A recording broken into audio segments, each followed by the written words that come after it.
네, 질의하신 내용은 중복되는 거는 제외하고 다른 사안을 한번 하겠습니다. 그 소방청장님, 네. 발화의 원인이 무엇입니까? 발화의 원인은 그 지하층에 있는 그 보온 등에서 작업하다 된 것을 추정만 하고 있고요. 현재 국과수에서 정확하게 그 감식 중에 있습니다. 그러니까 최초 발화 지점이 지하입니까? 아닙니다. 1층 1층 예. 천정 아닙니까? 예, 그 차고 위에 있는 천정으로 지금 보고 있습니다. 그러니까 그 위치에서 어떤 전기적 요인에 의해서 발화가 됐다라고 현재까지 그 분석하고 있습니까? 그 당시에 그 지금까지 뭐 정확한 저기는 아니지만 저희 했던 대로 보온 등 이런 작업을 하면서 되지 않은 대로 추정을 하는데 뭐 정확한 거는 지금 국과수에서 분석해서 발표할 겁니다. 그러니까 그 자리 그 1층 거기에서 보온 등을 왜 사용을 했죠? 아마 제가 정확한 내용은 말씀하신 대로 그쪽에 혹시 예를 들어서 그쪽에 뭐 얼음이 있다든지 겨울에 또 있다 보니까 이렇지 않았나 이런 생각을 해봅니다. 실제로 그러니까 1층 천장에 그 겨울이었죠. 그 시기가 아주 좀 추웠던 시기였어요. 네, 날짜가 네. 그 전후로. 그렇기 때문에 1층 천장에 있었던 이 수도관이 얼어서 아마 문제가 발생해서 보온등을 사용하지 않았을까라고 하는 유추를 현재 하고 있는 거죠. 네, 그렇게 지금 하고 있는데 정확한 거는 국가에서 지금 아마 발표할 거 생각합니다. 그러니까 그러면서 이 건물 그러기 때문에 물어보는 거예요. 이 필로티 건물 구조가 가지고 있는 이 문제에 대해서 소방청에서는 어떻게 분석하고 있습니까? 전에 방금 전에도 말씀드린 대봉그린 아파트는 그때 보온제 위반했었고요. 저희들 이런 부분이 있어서 늘 이런 부분에 대해서 저희들이 향후에 대책도 마련하려고 노력하고 있었습니다. 그러니까 향후에 대책이 어떤 대책을 마련했습니까? 예를 들면 필로티 건축물 같은 경우는 지금 오늘 이번 같은 경우 들어가다 보면 바로 입구에 출입문이 있는데 향후에는 뒤쪽으로 내는 방안 이런 부분도 국토와 협의하고 있습니다. 두 번째는 필로티 건물이 가지고 있는 구조적인 문제가 있습니다. 그렇기 때문에 이 동절기 시기에 그런 문제들이 필로티 구조 건물이 있는 다중이용 시설은 그런 위험성이 항시 상존하고 있다는 것을 소방청에서는 파악하고 있지 않습니까? 글쎄 전국적으로 지금 저희들이 얼마나 있는지는 지금 파악을 지금 한번 해보도록 하겠습니다. 두 번째는 동일한 겁니다.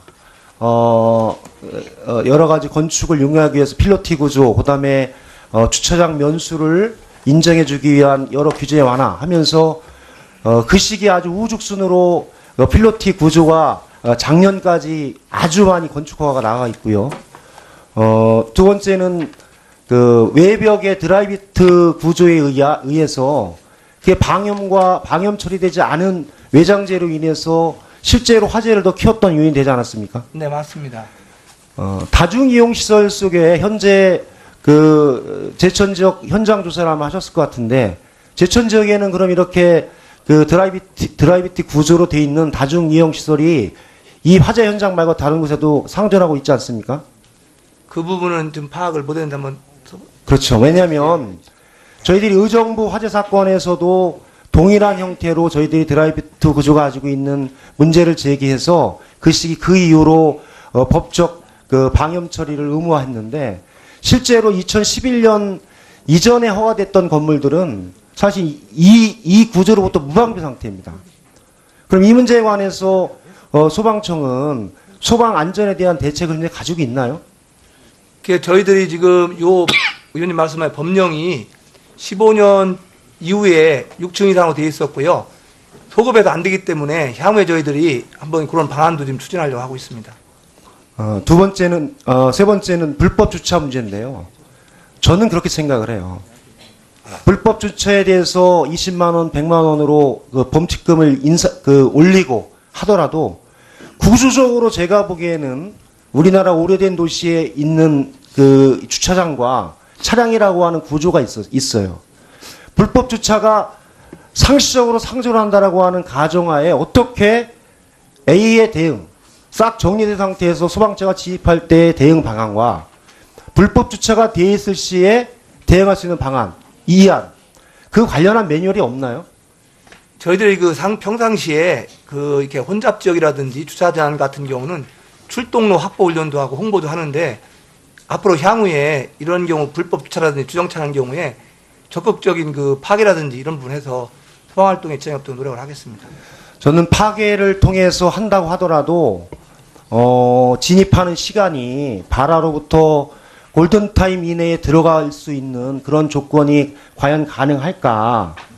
과연 가능할까라고 한번 시뮬레이션을 해본다든지 한번 해봤으면 좋겠습니다. 네, 이게 알겠습니다. 사후 약방문으로 그런 제도를 도입해서 사전 예방은 되겠지만 그런 현장이 있었을 때 다 파괴하고 들어간다고 하더라도 발화 시점과 골든타임 시간까지 유출해 보면 한번 잘 시뮬레이션 해보시고 그 대책을 내놓아야 될 것 같아요. 네네, 알겠습니다.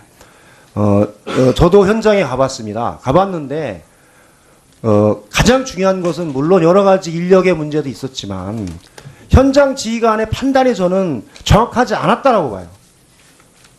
비상계단이 3층에서 내려오는 비상계단에 내려와서 2층 통해서 1층으로 내려오는 것을 봤는데 그 지점은 화재가 강화돼서 있던 지역이 아니었어요.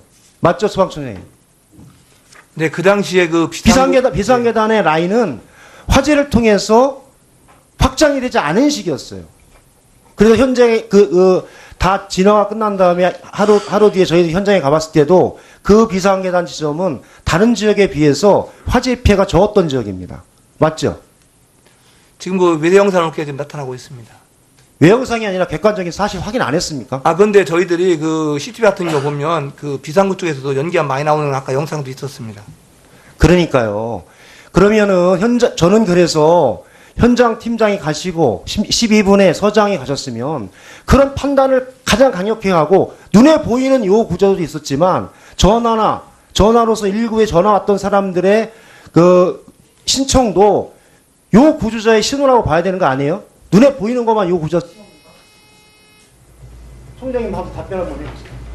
그래서 아까 의원님 말씀하신 대로요. 현재 저희들이 이제 이런 상태에서 결과를 봤을 때는 상황 관리나 상황 판단이라든지 이런 부분에 있어서 아쉬운 부분이 많다고 이렇게 판단되지만 실제로 그 당시의 상황에서는 여러 가지 급박한 상황이라든지 또는 다양한 정보를 기반으로 해서 지휘관의 판단했던 부분에 대해서는 한번 우리가 신중하게 접근할 필요가 있다고 저는 생각을 합니다. 구체적으로 이 판단 부분들을 분석해 보시고요. 그렇지 않으면은 현장에 있는 소방서장 또 선착대 이 현장 지휘관들의 판단이 정확하지 않으면 그 골든타임 자체를 가지고 저희 논하기가 어려울 것 같아요. 상황 자체. 다좀 그 전체적인 과정을 다시 한번 세밀하게 분석해보고 반성하고 대책을 세우실 것 부탁드립니다. 네, 의원님 말씀만 이렇게 하도록 하겠습니다. 아니, 소방청장님, 급박한 상황이라는데, 앞으로도 급박한 상황 되면 또 이렇게 재발되나요? 재현될 거냐? 아니, 소방대원은 더 급박한 상황에서 인민구조 최선이 아니에요? 그 의원님, 제가 말씀하는 그 뜻이 아니고요. 현장에 가보면 이런 예를 들면. 입이 10개라도 할 말이 없어요. 네, 2층에서, 어떻게 몇 명이라도 구조하다가 시간 타임을 늦춰가지고 더 희생이 있었단 모르지만, 그냥 그대로 그렇게 희생이 됐잖아요. 3층 내려오는데. 급박한 상황이 되니까 소방대원 정신을 못 차렸나요, 그러면? 그러면 뭐 밖에 불만 나오고 막 그런 거 있었나요, 우왕좌왕하고? 인명구조가 최선인데 2층에 있다는 사우나인데, 목욕탕인데, 한 명이 몇 여성 고객이 있을 건데. 듣자 하니까 진짜 소방, 정말 수고를 막 아끼지 않고 고생을 하는데, 급박한 상황이니까 몰랐다, 어떻게 할 수가 없었다. 앞으로 급한 상황 일어나면 그냥 보고 있어야 되네, 지금. 답답합니다. 다음 우리 건은희 의원. 네. 지금 많은 문제 제기에 대해서 소방청이나 정부 당국에서 인원의 부족, 그리고 장비의 노후, 그리고 주변에 불법 주차된 상황을 변소로 하고 있는데, 지금 건물 내에 요 구조자들을 구조하지 못한 것이 인원의 부족, 장비의 노후화, 그리고 불법 주정차 차량하고 직접적인 관련성이 없습니다. 인원은 당시에 2층 사우나 20명이 살아있을 때까지 현장에 22명으로 충분히 구조할 수 있는 인력이 있었고요. 그리고 2층을 올라가는데 굴절 사다리 차는 필요가 없습니다. 그리고 불법 주정차 차량 때문에 굴절 사다리 차량이 들어가지 못한 것도 2층의 요 구조자를 구호하지 못한 것과는 무관합니다. 이것은 전적으로 소방에서 현장에 대한 상황 파악을 정확하게 하려는 노력과 의지가 없었고, 그런 상황 파악 후에 정확한 구조 지시, 판단이 없었기 때문입니다. 이 부분을 정확하게 인정하시고 잘못했습니다라고 말씀을 하셔야지, 언제까지 인원과 장비와 불법 주정차 차량을 핑계로 삼아서 이 상황을 빠져나가려고 하시는 겁니까? 지금 소방청에서 정부 당국에서 이 정확한 사실 하나 파악을 못하고 있는데, 당시 지휘 라인이 16시부터 16시 12분까지는 지휘조사 팀장이라고 얘기를 하고, 16시 12분부터 16시 50분까지는 제천 소방서장이라고 얘기를 하고, 그 이후에는 도소방본부장이라고 이야기를 하고 있습니다. 이 지휘 라인들이 건물 내 요 구조자에 대한 상황을 어떻게 인식했는지, 언제 인식했는지, 그리고 인식하고 무슨 지시를 했는지, 이 부분에 대해서 정확하게 설명을 해줘야 되는데 아무리 찾아봐도 그런 설명이 없습니다. 직접 물어보겠습니다. 지휘팀장님, 건물 내 요 구조자에 대한 상황을, 특히 2층 20명에 대한 상황을 어떻게 인식했습니까? 무전입니까? 유전입니까? 아니면 화재 조사관의 구두 보고입니까?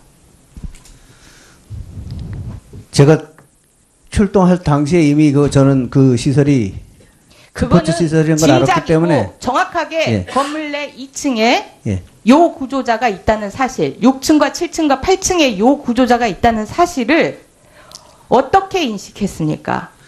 현장에 도착해서 그 건물 전체로 불이 번진 걸 보고 대피하지 못한 인원이 전층에 있을 것이라고 예상을 했었습니다. 추측을 했고 예. 인식을 하게 된 거는요. 이 상황 전파를 어떤 방법을 통해서 받았습니까? 못 받았죠? 제가 못 받았죠? 정확하게 3층에 있는 사람을 구조하다 보니까 옆에 사람들이 소리 지르고 저 2층에도 사람이 있을 텐데 건물 내 구조자에 대한 상황 전파를 못 받으셨죠? 상황실로부터 유전을 통해서 받았거나 아니면 상황실에서 유전을 통해서 받은 화재 조사관을 통해서 구도 보고를 받았습니까? 그 주변하고 화재 조사관하고 옆에서 2층에 사람이 있을 것이라는 얘기를 것이라는 들었습니다. 추측 말고요. 정확한 예. 상황 전파. 정확하게 몇 명이 2층에 있다는 보고는 받은 적이 없습니다. 그러한 상황 전파를 받지 못했습니다. 12분까지 본인이 현장 지휘를 할 때까지. 그렇기 때문에 건물 내 진입이라는 지시 내용이 없었던 겁니다. 그리고 제천 소방서장에게 지휘권을 12분에서 16분 사이에 이양을 했다라고 하는데, 이양할 내용 중에 본인이 파악한 내용이 없으니, 전파된 상황이 없으니 이 내용 또한 전파가 안 된 겁니다. 제천 소방서장님, 소방서장님은 건물 내 요 구조자에 대한 상황을 어떻게 인식했습니까? 무전입니까? 유전입니까? 아니면은 현장 팀장으로부터 구두 보고를 받았습니까? 아니면 화재 조사관으로부터 구두 보고를 받았습니까? 지휘팀장하고 화재조사관으로부터 구조복을 받았습니다. 지휘팀장은 지금 인식하지 못했다라고 하는데, 서장은 지휘팀장으로부터 상황을 전파받았다는 거죠? 제가 몇 명인지 모르지만 인식을 했다고 보고 있습니다. 인식이 있을 거라고 보고 드렸습니다. 그러니까 추측이고요. 주변 사람들 건물 내 요 구조자에 대한 상황입니다. 이 상황에 대한 정확한 보고를 할 수가 없었던 상황 아닙니까? 조사팀장은 본인이 추측하는 거 말고, 다중시설이니까 안에 사람이 있을 것이다라는 추측 말고 119 상황실로 들어오는 건물 내 요 구조자들의 신고 내용, 여기에 사람이 있다, 살려달라, 그리고 여기에는 불꽃이 번지지 않고 있다라는 상황에 대한 보고를 받지 못한 거 아닙니까? 화재 조사관이 저에게 사람이 있을 것 같다고 얘기를 했습니다. 추측을 얘기한 거죠. 아니, 상황실에서 사람이 있다고 몇 명이라고 보고를 안 하고 사람이 있다고 얘기했습니다. 사람이 있다라는 것이 상황 전파 내용의 전부입니까? 대답이 어떻게 그러면 소방서장님이 받은 건물 내 요 구조자에 대한 상황 전파 내용은 어땠습니까? 정확하게 어땠습니까? 건물 내 사람이 있다. 몇 층인지는 얘기 안 하고 몇 명인지는 얘기 안 하고 건물 내에 불꽃이 어떻게 번지고 있는지는 얘기 안 하고 그냥 건물 내에 사람이 있는 것 같다 이거였습니까? 건물에 사람이 많이 있다 이런 내용을 들었어요. 그게 다였습니까? 상황 전파에? 그리고 제가 그게 그러니까 화재 조사관으로부터 받은 거고 상황실에서 119 상황실에서 직접 서장에게 전화 온 건 없었습니까? 없었습니다. 네. 소방본부장님. 예, 소방본부장입니다. 안의 상황을 가장 정확하게 전파돼야 할 상황실에서 지금 소방서장에게 직접 전파하지도 않고 전파한 내용도 안에 불꽃 상황이 있는지 없는지 몇 명인지 몇 층에 있는지 이런 부분도 정확하게 파악하지 못하고 전파해주지 못했는데 119 상황실이 지금 무엇을 하고 있는 겁니까?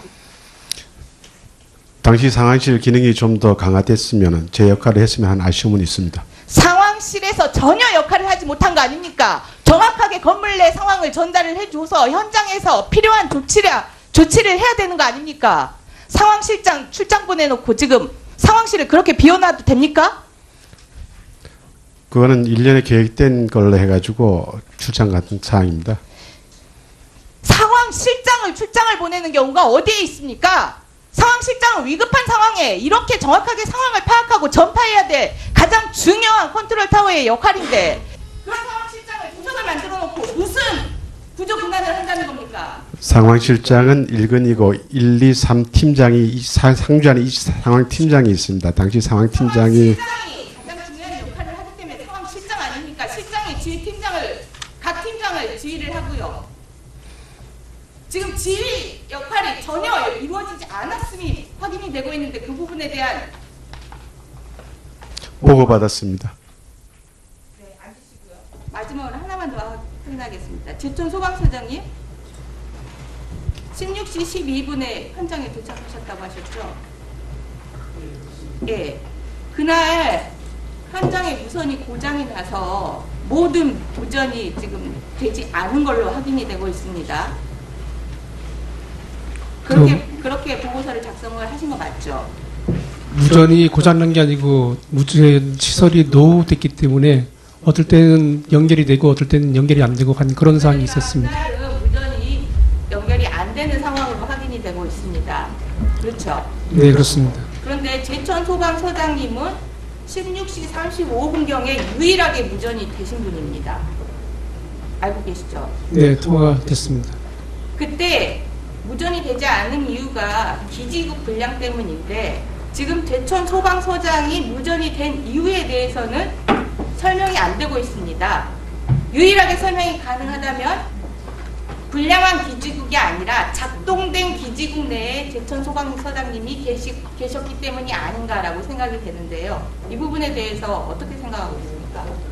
그 상황실하고 현장에 있는 저하고 무전 통화는 한 번 있었지만은 그 자, 외에 무전 통화들은 나중에 여러 번 또 보충 상황을 하고 질의하시고 있었습니다. 순서대로. 진수미 의원님.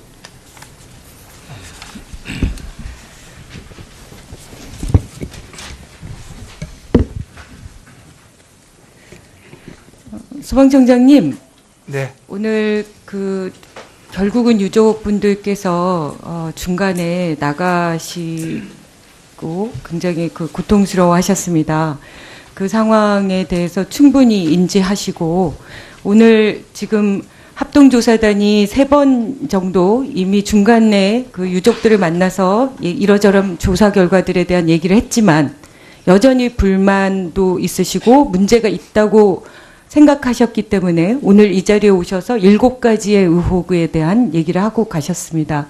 그러면 내일 2시에 이 문제들에 대해서 유족의 관점에서 그런 전문가가 아닌 사람도 납득할 수 있도록 더욱더 충분하게 설명해 주셔야 할 것 같고요.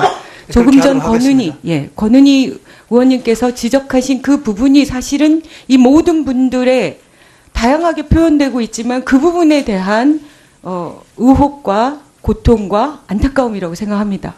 적어도 그때 갈 때 그 현장의 목욕탕과 이 현장들의 실상을 정확하게 파악하고 그 안에 통상의 그 시간에 몇 분이나 있었을지 이런 부분들도 파악하고 갔다면 그 자리에서 그 LG 가스통의 위험과 그 2층에 가서 사람들을 구하는 판단을 조금 더 명확하게 하고 오늘 이 자리에서 훨씬 더 많은 분들께 설득할 수 있었을 거다. 저는 그렇게 생각합니다. 그래서 그 부분에 대해서 반드시 내일 더 그 상황들을 지켜보고 우리 더불어민주당 쪽에서도 지속적으로 그 문제에 대한 관심을 갖고 조치를 챙겨보겠습니다. 네, 알겠습니다. 네. 저는 현장으로 다시 그때로 돌아가 봅니다. 저는 너무 안타까운 것이 이 밑에 1층 주차장에서 초기 발화가 됐을 때 거기서 스프링쿨러라도 작동해서 그것이 자동으로 문제가 해결이 돼서 뭔가 초기 진화가 됐다면 이런 상황이 됐을까라는 관점으로 이 건물들을 살펴봤습니다. 그랬더니 상당히 좀 납득하기 어려운 것들이 있습니다. 지금 제천화재 건물 발화지 안에 1층에는 필로티 주차장에만 스프링쿨러가 없습니다. 이 건물의 특징 때문에 사실은 연면적도 되게 적은데도 스프링쿨러를 전 곳에 다 달도록 되는 특수한 규정이 있음에도 불구하고 결국은 이 부분이 스프링쿨러를 주차장이란 이유만으로 주차장에만 자동이 아니라 수동으로 돼 있는 겁니다. 맞죠, 정장님? 그런데 이 수동이 도대체가 급한 상황에서 모르는 사람이 작동할 수가 없는 거예요. 2인 1조여서 한 사람은 그쪽에 가서 뭘 하고 한 사람은 와서 이 노즐을 해서 해야 된다는 거예요. 그러니까 이거는 급할 땐 아무 도움이 안 된다는 겁니다. 이렇게 왜 예외를 적용했어야 하는지 소방법에 저는 사각지대다 이렇게 생각합니다. 그러니까 이 상황에 그 1층에서 스프링쿨러가 작동됐다면 자동으로 그 자리에서 그 물들이 그렇게 빠르게 되지 않았으리라 생각하고 이번에 만약에 필로티 이 건물 전체를 뭔가 변화시키는 게 시간이 걸린다면 주차장 자체에 자동 스프링쿨러라도 달게 하는 그렇게 뭔가 변화를 줘야 되지 않나라는 생각입니다. 의원님 다양한 방법으로 이렇게 강구하도록 하겠습니다. 그리고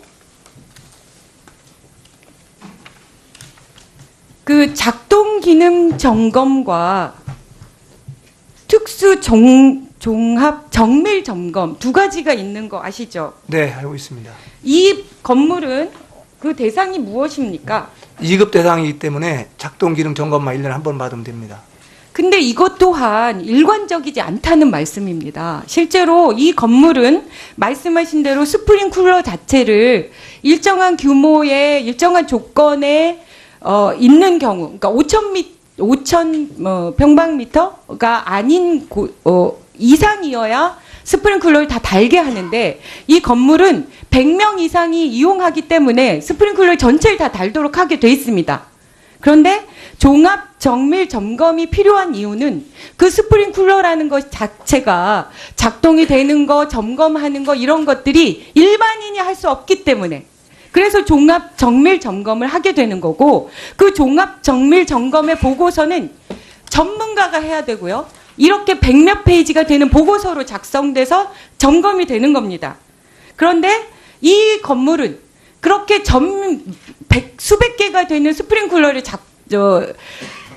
설치해 놓고도 면적이 작다는 이유로 다시 작동 기능 점검으로 하는 겁니다. 그러면 아까 그 소방안전관리자, 아들인 소방안전관리자가 임의로 점검을 한들 그 스프링쿨러가 어떻게 되는지를 알 수 있겠습니까? 없지 않습니까? 이것 또한 소방법의 사각지대라는 생각이 든다는 겁니다. 자, 보세요. 이곳 종합 정밀 점검은 이렇게 엄청난 규모의 보고서고 이거를 점검할 수 있는 사람은 전문가로 소방시설 관리사라는 전문 자격자만 할 수 있는 겁니다. 그런데 그 건물은 그렇게 스프링쿨러가 전 층에 다 설치가 돼 있는데 스프링쿨러에 대해서 아무것도 모르는 안전관리자가 점검할 수 있도록 된다는 겁니다. 그래서 2장짜리 점검하는 거죠. 이건 문제죠. 왜 스프링쿨러를 달게 합니까? 그건 그만큼 위험에 노출돼 있고 그걸로 인한 여러 가지 문제가 있기 때문이니까 당연히 스프링클러가 달려 있는 곳은 종합 정밀 점검을 해야 되는 거죠. 이 부분 확인해서 실제로 그렇게 스프링클러가 전 층에 다 달려 있음에도 불구하고 종합 정밀 점검이 아니라 이렇게 간단한 작동 기능 점검으로만 돼 있는 것들 실태 조사하셔서 확인하시고 바꿔주세요. 네네, 알겠습니다. 아시겠어요? 그리고 지금 건축법 위반과 관련돼서 지금 PPT를 한번 보여주시면요. 이게 명명백백하게 건축법 허가 당시에 뭔가 불법이 있었던 것 같습니다. 자, 시작한 지가 한 3시간이, 아니죠. 2시에 시작했으니까 4시간 다 되니까 잠시 좀 예.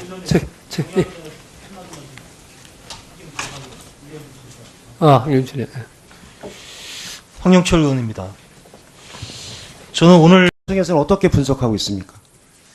그 전에 방금 전에도 말씀드린 대본그린 아파트는 그때 보온제 위반했었고요. 저희들 이런 부분이 있어서 늘 이런 부분에 대해서 저희들이 향후에 대책도 마련하려고 노력하고 있었습니다. 그러니까 향후의 대책이 어떤 대책을 마련했습니까? 예를 들면 필로티 건축물 같은 경우는 지금 이번 같은 경우 들어가다 보면 바로 입구에 출입문이 있는데 향후에는 뒤쪽으로 내는 방안 이런 부분도 국토와 협의하고 있습니다. 두 번째는 필로티 건물이 가지고 있는 구조적인 문제가 있습니다. 그렇기 때문에 이 동절기 시기에 그런 문제들이 필로티 구조 건물이 있는 다중이용시설은 그런 위험성이 항시 상존하고 있다는 것을 소방청에서는 파악하고 있지 않습니까? 글쎄요, 전국적으로 지금 저희들이 얼마나 있는지는 지금 파악을 지금 한번 해보도록 하겠습니다. 두 번째는 동일한 겁니다. 여러 가지 건축을 용이하기 위해서 필로티 구조, 그 다음에 주차장 면수를 인정해주기 위한 여러 규제 완화하면서 그 시기에 아주 우죽순으로 필로티 구조가 작년까지 아주 많이 건축허가가 나가 있고요. 두 번째는 외벽의 드라이비트 구조에 의해서 그게 방염 처리되지 않은 외장재로 인해서 실제로 화재를 더 키웠던 요인이 되지 않았습니까? 네, 맞습니다. 다중이용시설 속에 현재 제천 지역 현장 조사를 아마 하셨을 것 같은데, 제천 지역에는 그럼 이렇게 드라이비트 구조로 돼 있는 다중이용시설이 이 화재 현장 말고 다른 곳에도 상존한다고 하더라도, 진입하는 시간이 발화로부터 골든타임 이내에 들어갈 수 있는 그런 조건이 과연 가능할까? 과연 가능할까라고 저는 한번 시뮬레이션을 해본다든지 한번 해봤으면 좋겠습니다. 네, 이게 알겠습니다. 사후 약방문으로 그런 제도를 도입해서 사전 예방은 되겠지만 그런 현장이 있었을 때 다 파괴하고 들어간다고 하더라도 발화 시점과 골든타임 시간까지 유출을 해보면 한번 잘 시뮬레이션 해보시고 그 대책을 내놓아야 될 것 같아요. 네네, 알겠습니다. 저도 현장에 가봤습니다. 가봤는데 가장 중요한 것은 물론 여러 가지 인력의 문제도 있었지만 현장 지휘관의 판단이 저는 정확하지 않았다라고 봐요. 비상계단이 3층에서 내려오는 비상계단에 내려와서 2층 통해서 1층으로 내려오는 것을 봤는데 그 지점은 화재가 강화돼서 있던 지역이 아니었어요. 맞죠, 소방청장님? 네, 그 당시에 비상계단의 라인은 화재를 통해서 확장이 되지 않은 시기였어요. 그래서 현장에 다 진화가 끝난 다음에 하루 뒤에 저희 현장에 가봤을 때도 그 비상계단 지점은 다른 지역에 비해서 화재 피해가 적었던 지역입니다. 맞죠? 지금 외대 영상을 이렇게 지금 나타나고 있습니다. 외형상이 아니라 객관적인 사실 확인 안 했습니까? 근데 저희들이 CCTV 같은 거 보면 비상구 쪽에서도 연기가 많이 나오는 아까 영상도 있었습니다. 그러니까요. 그러면은 저는 그래서 현장 팀장이 가시고 12분에 서장이 가셨습니다. 라고 있지 않습니까? 그 부분은 좀 파악을 못했는데 한번. 그렇죠. 왜냐하면 저희들이 의정부 화재 사건에서도 동일한 형태로 저희들이 드라이비트 구조가 가지고 있는 문제를 제기해서 그 시기 그 이후로 법적 방염 처리를 의무화했는데 실제로 2011년 이전에 허가됐던 건물들은 사실 이 구조로부터 무방비 상태입니다. 그럼 이 문제에 관해서 소방청은 소방 안전에 대한 대책을 이제 가지고 있나요? 저희들이 지금 의원님 말씀하신 법령이 15년 이후에 6층 이상으로 되어 있었고요. 소급해서 안 되기 때문에 향후에 저희들이 한번 그런 방안도 좀 추진하려고 하고 있습니다. 세 번째는 불법 주차 문제인데요. 저는 그렇게 생각을 해요. 불법 주차에 대해서 20만 원, 100만 원으로 그 범칙금을 올리고 하더라도 구조적으로 제가 보기에는 우리나라 오래된 도시에 있는 그 주차장과 차량이라고 하는 구조가 있어요. 불법 주차가 상시적으로 상존을 한다라고 하는 가정하에 어떻게 A의 대응, 싹 정리된 상태에서 소방차가 지입할 때의 대응 방안과 불법 주차가 되어 있을 시에 대응할 수 있는 방안, 이안, 그 관련한 매뉴얼이 없나요? 저희들이 평상시에 이렇게 혼잡 지역이라든지 주차장 같은 경우는 출동로 확보 훈련도 하고 홍보도 하는데 앞으로 향후에 이런 경우 불법 주차라든지 주정차하는 경우에 적극적인 파괴라든지 이런 부분에서 소방활동에 지장없도록 노력을 하겠습니다. 저는 파괴를 통해서 질의하신 내용은 중복되는 거는 제외하고 다른 사안을 한번 하겠습니다. 소방청장님, 네. 발화의 원인이 무엇입니까? 발화의 원인은 지하층에 있는 보온 등에서 작업하다 된 것을 추정만 하고 있고요. 현재 국과수에서 정확하게 감식 중에 있습니다. 그러니까 최초 발화 지점이 지하입니까? 아닙니다. 1층 1층 예. 천정 아닙니까? 예, 차고 위에 있는 천정으로 지금 보고 있습니다. 그러니까 그 위치에서 어떤 전기적 요인에 의해서 발화가 됐다라고 현재까지 분석하고 있습니까? 그 당시에 지금까지 정확한 저기는 아니지만 저희 했던 대로 보온 등 이런 작업을 하면서 되지 않은 대로 추정을 하는데 정확한 거는 지금 국과수에서 분석해서 발표할 겁니다. 그러니까 그 자리 1층 거기에서 보온 등을 왜 사용을 했죠? 아마 제가 정확한 내용은 말씀하신 대로 그쪽에 혹시 예를 들어서 이쪽에 얼음이 있다든지 겨울에 또 있다 보니까 이렇지 않았나 이런 생각을 해봅니다. 실제로 그러니까 1층 천장에 겨울이었죠. 그 시기가 아주 좀 추웠던 시기였어요. 네, 날짜가 맞습니다. 네. 그 전후로. 그렇기 때문에 1층 천장에 있었던 이 수도관이 얼어서 아마 문제가 발생해서 보온등을 사용하지 않았을까라고 하는 유추를 현재 하고 있는 거죠. 네, 그렇게 지금 하고 있는데 정확한 거는 국과수에서 지금 아마 발표할 거 생각합니다. 그러니까 그러면서 이 건물 그러기 때문에 물어보는 거예요. 이 필로티 건물 구조가 가지고 있는 이 문제에 대해서 소방청 그런 판단을 가장 강력히 하고 눈에 보이는 요 구조도 있었지만 전화로서 119에 전화 왔던 사람들의 신청도 요 구조자의 신호라고 봐야 되는 거 아니에요? 눈에 보이는 것만 요 구조. 총장님 한번 답변 한번 해주세요. 그래서 아까 의원님 말씀하신 대로요. 현재 저희들이 이제 이런 상태에서 결과적으로 봤을 때는 상황 관리나 상황 판단이라든지 이런 부분에 있어서 아쉬운 부분이 많다고 지금 이렇게 판단되지만 실제로 그 당시의 상황에서는 여러 가지 급박한 상황이라든지 또는 다양한 정보를 기반으로 해서 지휘관의 판단했던 부분에 대해서는 한번 우리가 신중하게 접근할 필요가 있다고 저는 생각을 합니다. 구체적으로 이 판단 부분들을 분석해 보시고요. 그렇지 않으면은 현장에 있는 소방서장 또 선착대 이 현장 지휘관들의 판단이 정확하지 않으면 골든타임 자체를 가지고 저희 논하기가 어려울 것 같아요. 상황 자체. 좀 전체적인 과정을 다시 한번 세밀하게 분석해보고 반성하고 대책을 세워줄 것 부탁드립니다. 네, 의원님 말씀만 이렇게 하도록 하겠습니다.